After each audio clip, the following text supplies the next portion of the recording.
Hey guys, here we are, our final week of Cart 101 online. We're going to be doing our final project. It's going to be in Illustrator. What we're going to be working with is everything that we've learned so far, our use of the pen tool, Pathfinder, fill colors, gradients, type if you feel like it's an important part or part of your project in some way. This is certainly doable using just type in general, which could be kind of a cool thing. But what we're going to be doing is working with perspective to create an environment with depth. So one tool I want to show you guys before I get to examples is the perspective tool in Illustrator. Again, I'm not sure if this is in other older versions of Illustrator. It's certainly in Creative Cloud and probably in CS6 if I remember correctly. But one thing you can do is if this isn't in there is get out the old pencil, ruler, and paper, sit down, do some quick sketching to outline stuff, get things in perspective, draw yourself up a grid if you need to, and photograph that or scan that and drop that into Illustrator. But Illustrator, there's a tool that's actually just perspective grid. So what happens is when you click on that, let me move this out of the way a little bit. So right here, perspective grid tool, when I click on that, it's going to bring up a perspective grid for me to see and make adjustments to. So what I can do is by clicking on any of these points, moving this around, adjusting different things such as where the bottom of this is, swinging one of the walls out if I need to, even so far as to adjust the size of my grid, where the ground plane is in relation to the horizon line, distance of my vanishing points, all that kind of stuff.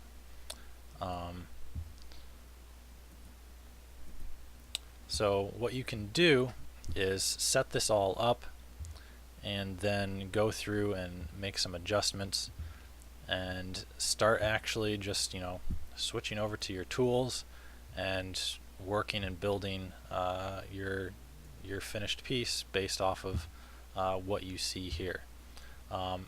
You get to the point where you want to get rid of this. All you have to do is switch back to the perspective tool. So make sure you're using the perspective tool, and then in this little radial dial, hit hide grid, the little X, and that's going to make it disappear.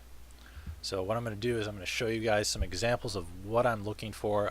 These are what I consider to be successful, and one that's kind of mildly successful completions of this project. So first one right here,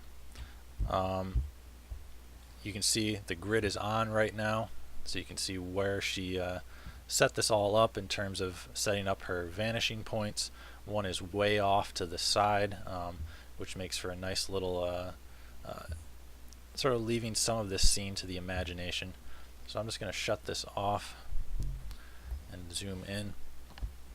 So what you can see here is she's using a lot of repeating shapes to sort of illustrate the reflective quality in these window panes and variations in the flower boxes to add variety to it. And then little things like having the windows exuding a bit of light here. Let me unlock these layers so I can kind of click on stuff. And you can see it's just playing around with how opacity is working on the shape. So right here it's kind of a squiggled pattern, and you can see the opacity has been lowered to 35%, which gives it this nice sort of soft glow that emanates from that window. Also stuff like use of gradient to add some depth and some quality to the side plane of the window. Again, off in the distance, little touches like glows from the window lights, things like that. receding off in the distance, variation in the building height, even the moon, using that same, same technique to get a bit of a glow to it. Things like that. And we see here there's some ovals in perspective, just to add some variety to these square shapes that are kind of dotting the landscape. And it's got this mood to it due to the lighting, the colors that are used. This feels like an evening on a quiet street. So consider this to be a very successful completion of this project. Our next one here, she made a good argument for not using color in this one. Was very convincing about it, so I said, go ahead. She wanted to do something that kind of had like a film noir kind of feel to it, sort of a tribute to black and white film. And there's a lot of work that went into this one. I consider this to be one of the better projects that have come out of this one. Even something like subtle, like this slight vignette that's going on with the sky. Very successful in terms of use of perspective. It is single point perspective, receding to a single vanishing point. And something cool that I kind of like is it's all these relatively square angles, and then right at the end towards our vanishing point is this little overpass with two circular undercuts in it where the cars may go in and out to go through and underneath that bridge. Here's another one. This one's kind of unique. This student wanted to try and play with optical illusions in a way using perspective to try and confuse me as to how he constructed this in Illustrator. Did a pretty good job of it. It's kind of confusing to look at. It's if you look at it one way, it could be that this sorry, there's a car driving by. Could be that this is a cutout into this plane here, or it's an extrusion of it casting a shadow. Different stuff like that. Here's another one, again playing with perspective and optical illusions, which this is an option for you guys too. This is a kind of an interesting take on the project. Here's another one. His inspiration for this was a stack of lumber that he was working with for a drawing class.